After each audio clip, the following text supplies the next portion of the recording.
YAK-52, why do people buy it? Because the flying characteristics are just superb. There's nothing like it in the West that can beat it in terms of performance, bangs per buck, as they say, American term, or value for money, and just sheer fun of flying the aeroplane. It's cheaper to run and operate than a Harvard, but it's got more performance than a Harvard. You put it in a dogfight against a Harvard, you can shoot it down every time within 2 minutes, whether you approach head on, side on, off the top of a loop, or whatever way you want to approach a Harvard. You can get on its tail within 2 minutes. And the only way the Harvard will get away is if he chickens out, puts his nose down and runs, as so many people had to in the Second World War. But they just put the nose down on this, the gap will widen up, because the Harvard will accelerate a bit faster, but then the Yak catches up again. I compare it to the Harvard because the Yak-52 is a big, chunky, radial-engined aeroplane, military built, military purpose. And the nearest thing in the West to that was the Harvard, Second World War trainer.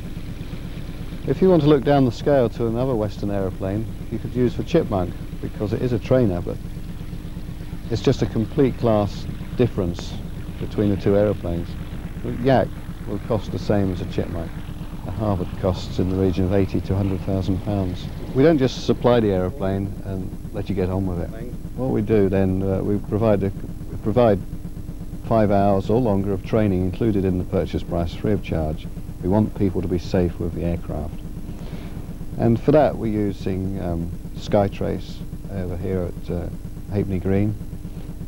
Skytrace use Russian instructors, Gena and Victor, who are extremely good.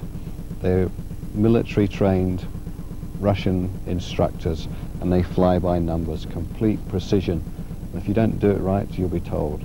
And they just drill into you how to fly, get across the safety aspect of flying. The Russian scheme is built around safety. They do a safety program and emergency recovery from unusual attitudes and things like that. Very strong emphasis there. Hello, my name is Victor Ostapenko. I am a pilot instructor of Skytracing Aerobatic School. What we would like to show you in this video is how much fun aerobatic flying can be for anyone, and at the same time how serious should be the attitude of everyone for the flights connected with aerobatics. Our main aim with Skytrace is a training of private pilot with a particular attention being paid towards the safety elements of flight. For this we use YAK-52 aerobatic trainer, which, as you will see throughout this video, is capable of any unlimited aerobatic maneuvers and is capable of training of safety programs that may be used for any airplane. YAK-52 is a strong and reliable aircraft that was operated in former USSR for 15 years. Many Yaks are coming into the West now, and although it's a good, well-researched, developed aircraft, any mistreatment or misusing in handling with it, any negligence during flight with this airplane may cause some problems for pilot and may cause even some incidents. We want so that pilots will fly safely with this airplane, will enjoy themselves with doing nice aerobatic maneuvers. That's why our intention is to hand over our experience in flying with Yak, to help anyone that is considering to fly with Yak, as well as any pilot that wants to start in aerobatic flying.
Hi, I'm Barry Yeager. I own a YAK-52, and I decided to buy one after flying American training planes for several years, and I wanted some excitement, learn to do aerobatics, and get something more interesting, which it certainly has proved. I wanted to broaden my skills, and also I got fed up trawling around the local area. I wanted to increase my pilot skills and get some more excitement out of flying. And I did a basic course of aerobatics at Sywell, Northampton, very good flying school.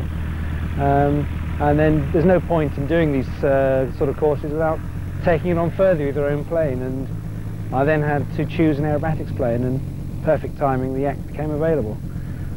It really is exciting to hear a powerful radial engine, so different from rather boring sounds of a Lycoming. It just is marvellous. Plenty of climb performance. Good cruise, and much more economical than I've been led to believe. Probably 12 or 13 gallons an hour in cruise configuration. I've done about 70 hours in it now, and it's been excellent to have these Russians, these ex-DOSAF instructors, to go through the basic skills of flying a YAK safely, and to teach all the nuances after which they've learnt over thousands of hours of flying these planes. And thoroughly recommend it to every YAK owner. They should get some really good, knowledgeable training from the two mad Russians. What's your name, please, sir? Jack Hemmings. You've flown YAKs before? Yes, I've flown this one of Arthur's 2 or 3 times here, and I've been out to Russia twice on aerobatic courses. Once to the Crimea and the other time at Smolensk, near Moscow. Very exhilarating. The beauty of them is they've got so much power.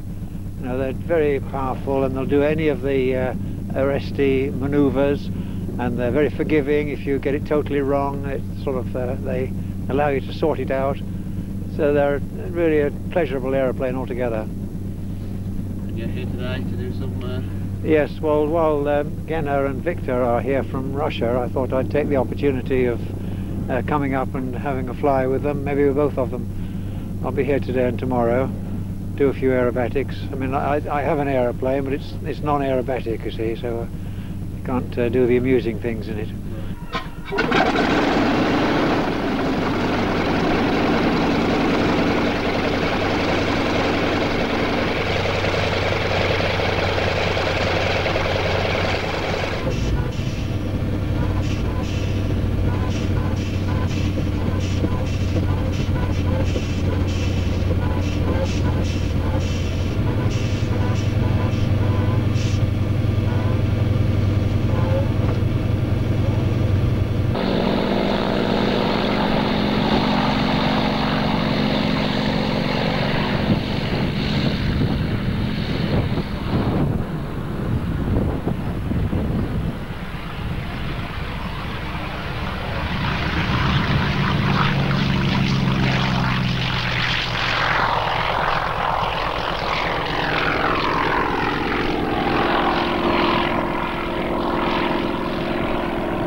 My name's Arthur Tyler.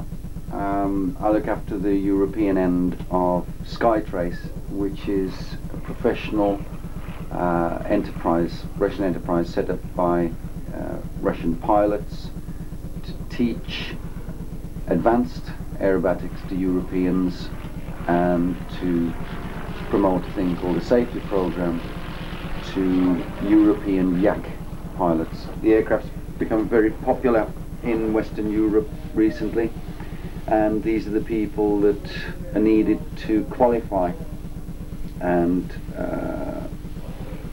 teach the different foibles of the machine to Europeans. I started to learn how to fly at the air club, formed by Moscow Aviation Institute. I graduated in 1986. And then I've been flying in Moscow Air Club, then Central Air Club of the Soviet Union, and I became a member of Central Air Club aerobatic team and participated in Soviet Union national championships for 5 years. Then I became an instructor I passed the course as an instructor in the Central Air Club as well. And then we formed our company, Skytrace Flying School, together with Victor Ostapenko and Galina Kocherova. We were flying together in one aerobatic team of the Moscow Air Club, and we all are instructors, and we just like this business. The main idea of our being here is to show foreign pilots how it's important to fly properly with YAK-52. Now there are, seems for me, nearly 50 YAK-52s in the UK. This airplane has some peculiarities in comparison with usual foreign airplanes that was produced in Cessna, Piper Enterprises. And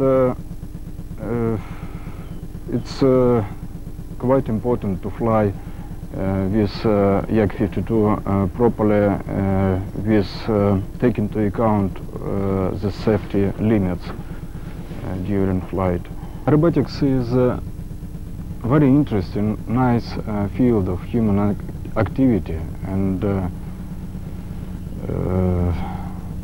any pilot who would like to carry out aerobatic, he must understand that this kind of sport is connected with additional risk, and pilots should know so-named safety borders during aerobatic flights. And our main idea to start this business was to hand over our experience in aerobatics to anybody who would like to carry out aerobatics. YAK-52 was initially designed as a primary military trainer. It's an extremely strong aeroplane, and because of its design, so that the student can transfer from radial engine directly onto jets. It's got lots of the same features as a jet, and it's flown particularly in the landing configuration as you'd fly a jet, on throttle to adjust speed rather than stick. That's the major transition for any student, because originally they're taught with their PPLs to increase speed to put the nose down, and to decrease speed to lift the nose up, whereas with the YAK we can actually accelerate and decelerate down the same line just on throttle. So the technique is to fix a picture in the windscreen, the correct picture of the runway, the threshold, and to fly on that picture, accelerating and decelerating as required on throttle. Then at the correct time to flare out, make the hold off, and then the landing. Whereas with a standard American trainer, it's a different technique.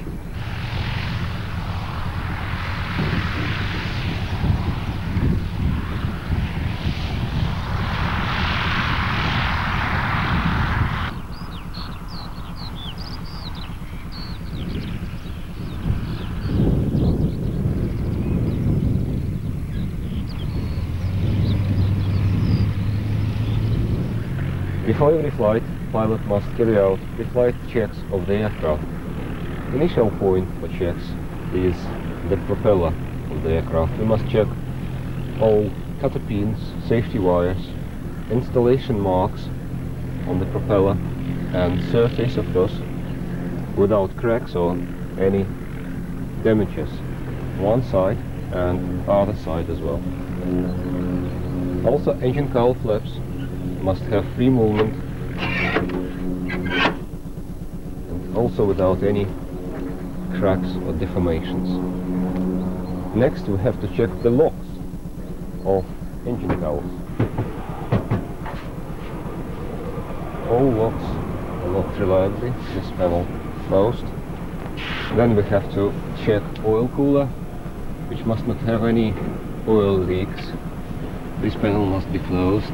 No fuel leaks and the main gear wheel, shock absorber. Proper distance is 20 centimeters. All cutter pins and safety wires.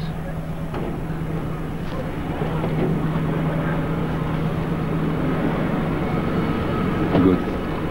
We're checking wing surface. All damages are cracks and aileron, deflection and connection with cutter pins in places. Here as well, everything good. And after check of wing surface and flaps, this indicator of undercarriage position for extended is normal, fuselage surface and skin, and we use gloves to check loose articles inside fuselage.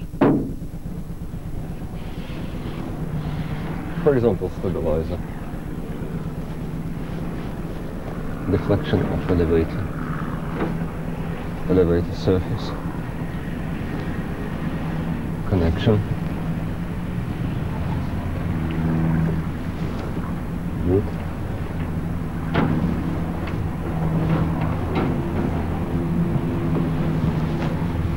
Cutter pins everywhere. Left part of the elevator, trim it up.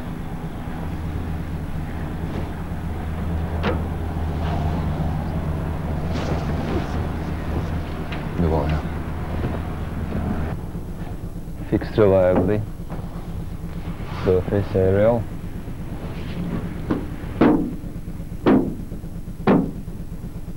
Same procedure for the right side. Close, close. Wing surface and indicator for left gear. Pitot tube without cover. I checked stall warner. It's used to warn pilot about low speed and development of stall, and it must have free movement. Wing surface, then fuselage and locks or counts. Then we check nose wheel, pressure and distance, clean, no leaks of special hydraulic liquid, safety wires, cutter pins, intake, no articles in it. After we complete external checks, we must check the fuel and oil before flight. We must check level of fuel in both tanks, and it must be about 2-3 centimeters from the top. Each tank has a volume of 60 liters, so 60 liters of fuel in each tank. Then we must close it reliably.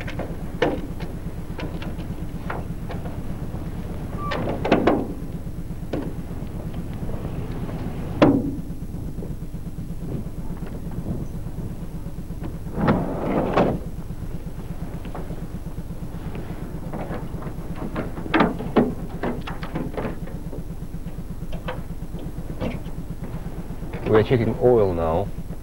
Minimum quantity is 8 liters. For aerobatics, the best is to have about 9, and for cross country up to 16. 9.5.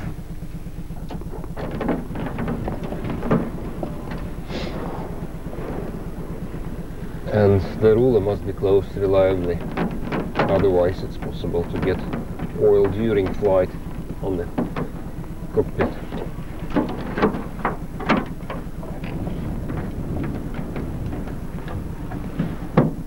We are starting pre-flight check of the front cockpit. Very important is to open this valve for the main air. It must be on, otherwise it will be impossible to extend undercarriage and flaps before the landing. All switches on the left panel must be off.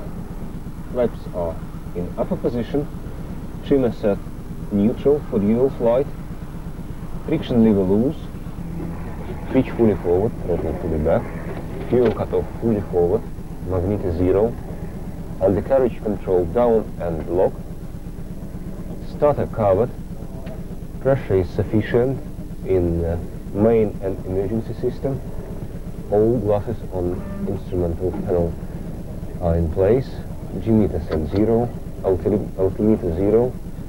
The escape parachute is connected with the seat by static line, which means that when pilot leaves the cockpit in emergency situation, the canopy of the parachute will be opened automatically after 2 seconds. The primer must be locked exactly in vertical position, all volumes on maximum, frequency set for the airfield frequency, all switches on the right wall off, engine cowl flaps closed, oil cooler door closed, mixture heater fully forward, safety wire on emergency air system valve, NDV channel set for the airfield and latitude set for the airfield as well. Before engine starting, brakes must be on and locked. The flaps are neutral, throttle is closed, friction is loose, prop fully forward, fuel cut off forward, mags 0. 1 plus 2, please. Mags 1 plus 2. Undercarriage is down and locked.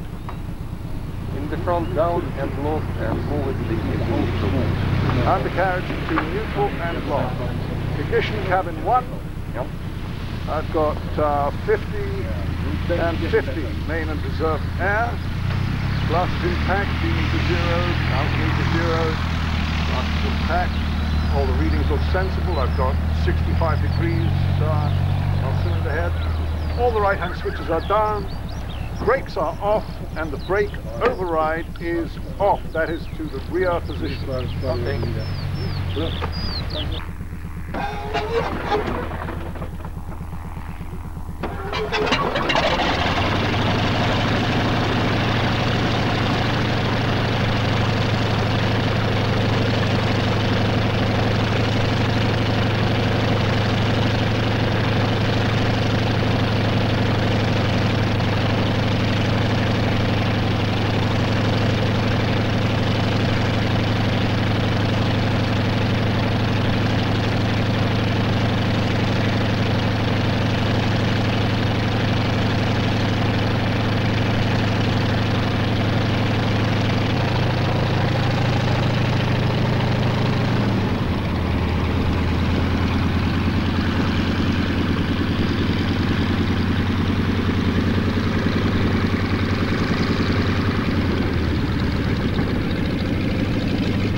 because we are flying for a long time already, of course we've got some kind of tolerance for aerobatics, and we feel very well, and we enjoy it a lot. But it's some kind of difference between just flying for fun and hard training before competitions, let's say, because it's hard work, really hard work, when you have to make figure really nice and you make it in a sequence, one figure after another. But it's so exciting, I can't describe it. That's why I like to take people who never saw it before and just to show them very gently how nice it is. I've flown mainly Yaks, YAK-52, YAK-55, YAK-55M, YAK-18T and YAK-12, which is quite old.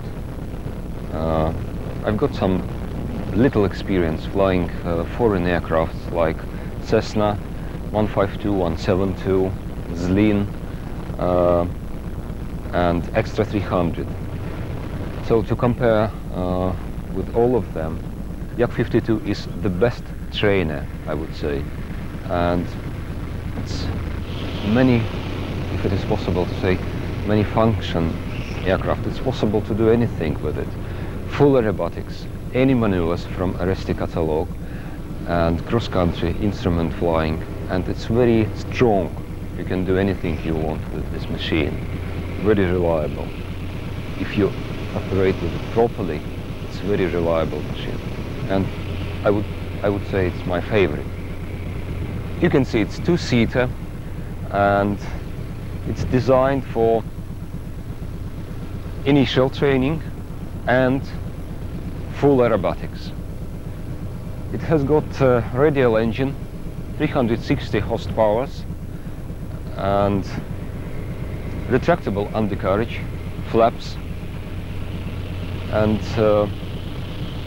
equipment allowing to fly instrument flying in the clouds and cross-country. In fact, we delivered this aircraft 2 years ago to the UK from Russia, from Smolensk, without any leader or without any additional equipment like GPS or anything else. Just standard equipment of this aircraft, that's all.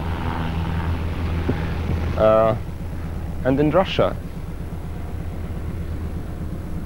it used as a military trainer. Many students start to fly with YAK-52 and then they go to military college in Russia.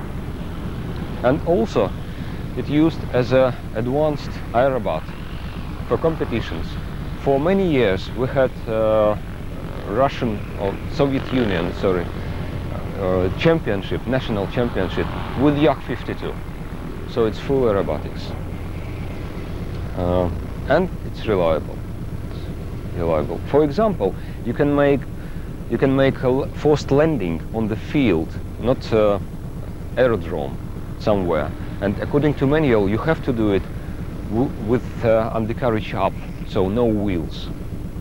And we had several situations when after such landing, all we needed to do just to change the prop, and nothing else was damaged. And we continued flying after 3 days after replacement of the prop.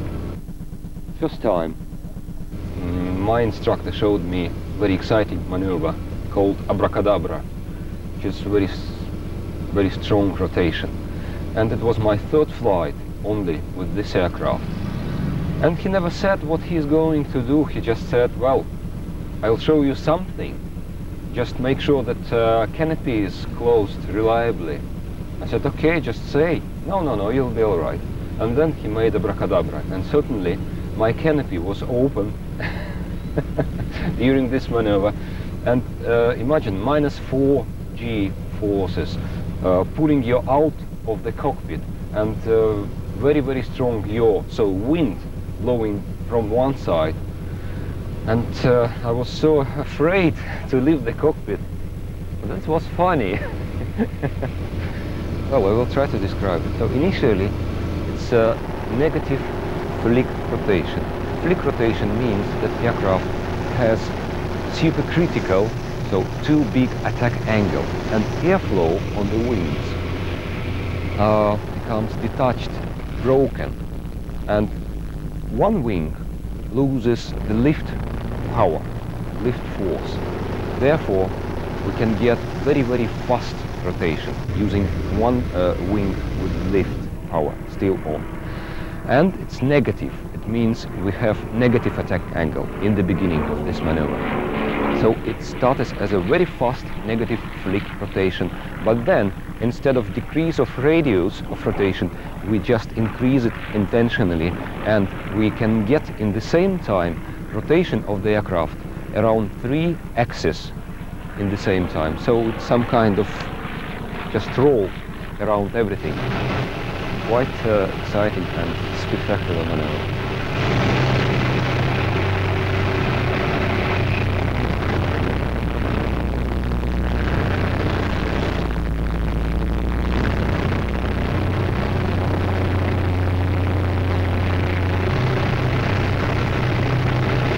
Hi, my name is Dave Smith. I'm a commercial pilot, and I also fly a little an aircraft called a Maul. I've done for about 5 years. And I guess after the Cold War, the Yaks started coming into the country. There's about 30 of them now, these YAK-52s. And somebody gave me a flight in one about 6 months ago, and I was hooked immediately. These aircraft are quite incredible. They're very agriculturally built, I suppose, very strong, very, very capable. And it's just an aircraft that excites me enormously. I've spent most of my life flying straight and level and teaching students how to fly and fly on instruments. And this is an entirely new discipline to fly aerobatics. I'm just really beginning now with Skytrace to explore what this aircraft can do, and it's very, very exciting. The aircraft itself, I don't know if you want any sort of a technical description. It's an all-metal design. It's capable of operating in very short grass, rough field runways. It's also capable of cruising fairly sensibly with 2 people, but anytime you get inside it, you just kind of feel like being a hooligan for a little bit, because it's that kind of a machine. Don't know what else to tell you. This particular aircraft came out of Lithuania, in fact, and was on one of the Russian, rather the equivalent to ATC, I suppose, the junior flying clubs called DOSAF. As such, it had a military history, and the British accept certain ex-military types onto the British register. So this one is, in fact, British registered. And I was fortunate enough to get the registration Golf Yankee Alpha Kilo India, GYAKI. So my call sign, in fact, becomes YAK-1. YAK-52 was designed in Yakovlev Design Bureau. This airplane, YAK-50, that was produced in 1978. On the basis of this airplane, YAK-52 was produced in 1980. YAK-52 is a good trainer, very strong airplane, powerful, and it can provide pilots to do any figure from arrested system, and also it can provide pilots to carry out safety programs so that pilots will know such figures as a spin, flat spin, inverted spin, inverted flat spin, etc. M14P engine is installed on YAK-52. It has 360 horsepower, and this engine is very reliable. Because in my experience I watched several times that pilots operated this engine improperly, and in spite of this fact, engine worked and without any failures, without creating of some dangerous situation.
I'm looking first of all for oil leaks anywhere, because it can be a sign of some kind of, not failure, but problems. And obviously we are looking for loose connections, safety wires, cutter pins, spark plugs, old pipes for oil system and for air system. It's very important to keep the engine clean to be able to see first signs of any problems. It looks okay. Also oil underneath on the internal side of cowl, engine cowl. Is good now. And from other side the same.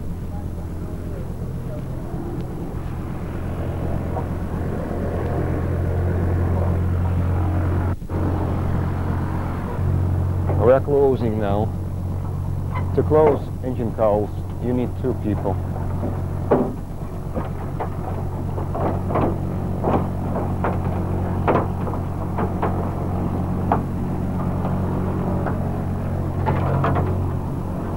All locks must be closed reliably using screwdriver.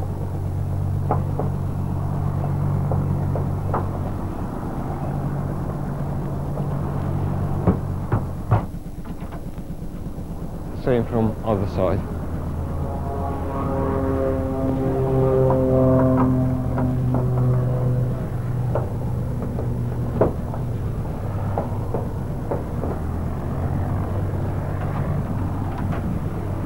Okay, engine check complete.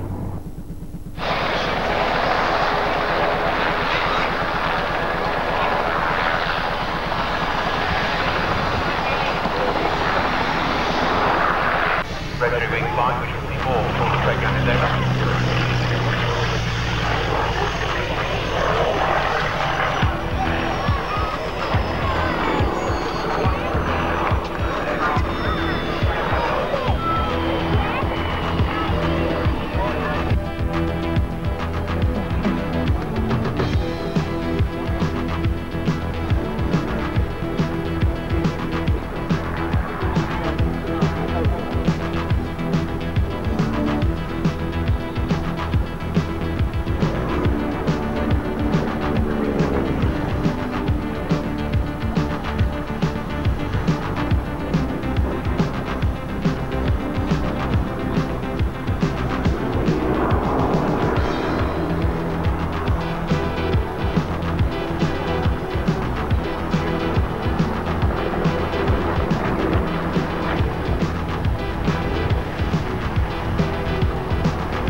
The YAK-52 is a very popular aircraft because it's more like a fighter for a pilot to fly. It's very responsive, very powerful, high performance, and it's actually a cockpit layout which is in the fighter, jet fighter style and design.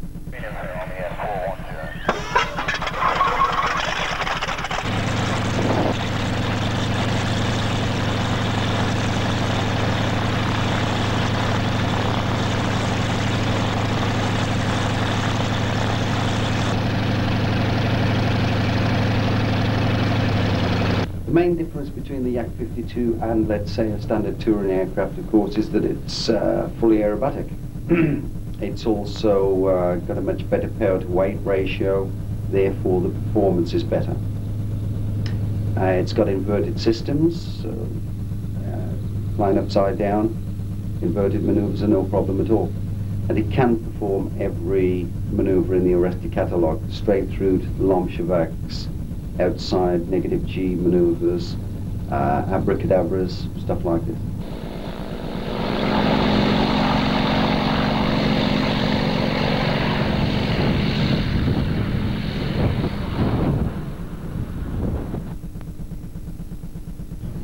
This aircraft in the UK must be treated differently to compare with other types, let's say Cessnas or Vipers, because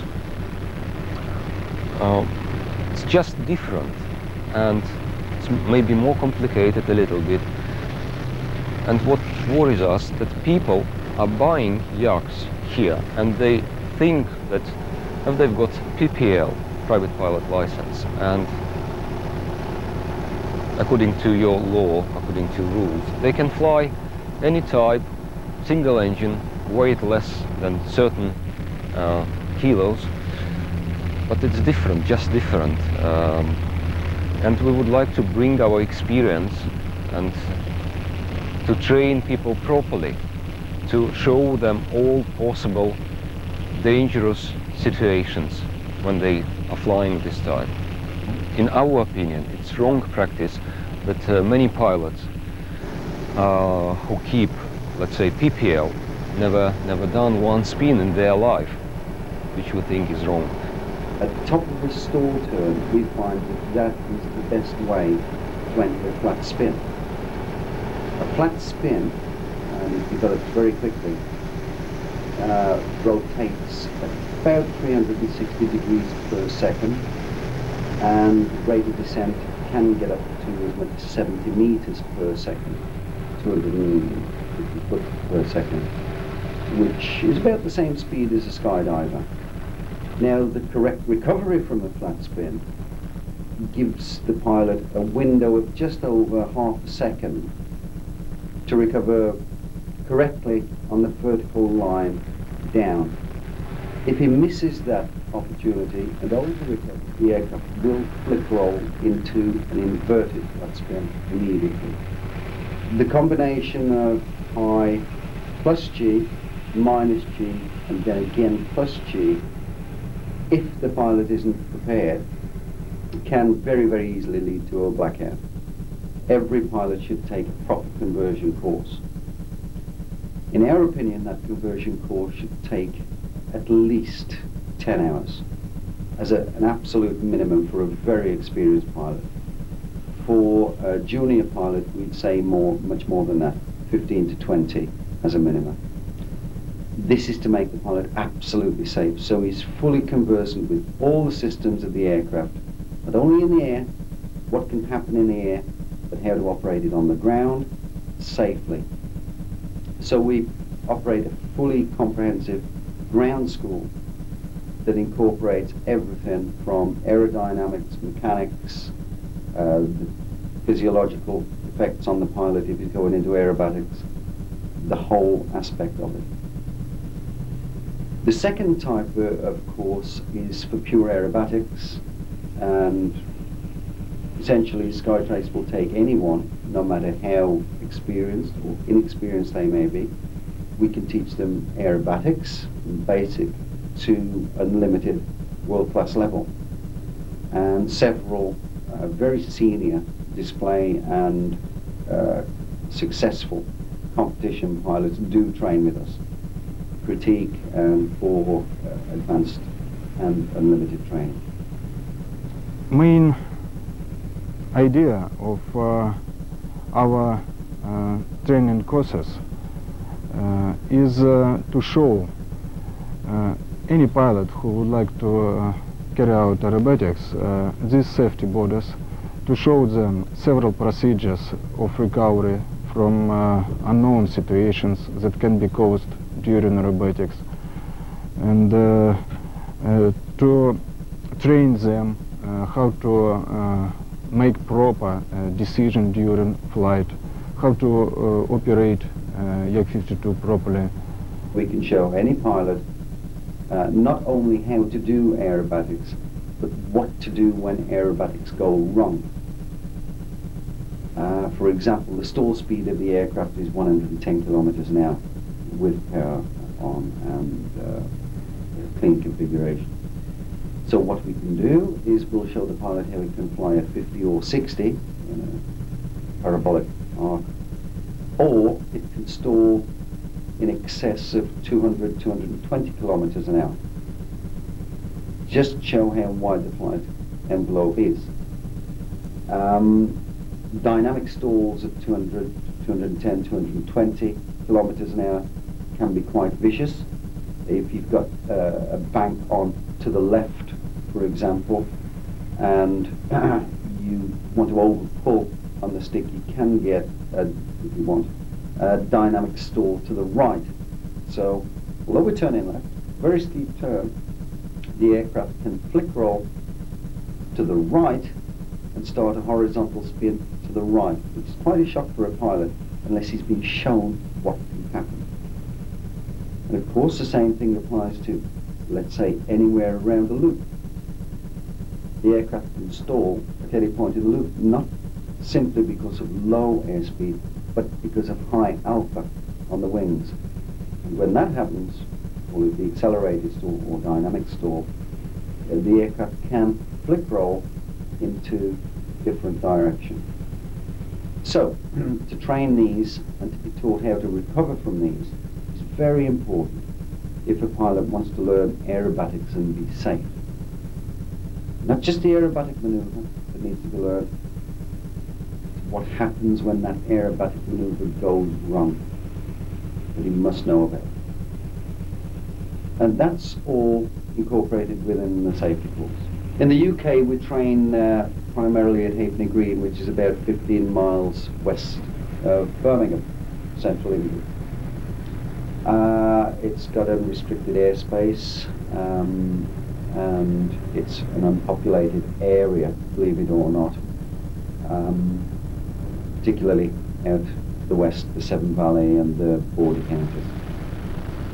In Russia, we train in Smolensk. We have a private grass airfield, grass strip, very nice to fly off. We've got our own airspace. We've got 3 aerobatic zones, 1 overhead the field and 2 in the surrounding area. Our own air traffic control and facilities on the ground. Ambulances, fire crew, canteen, accommodation, mechanics, everything.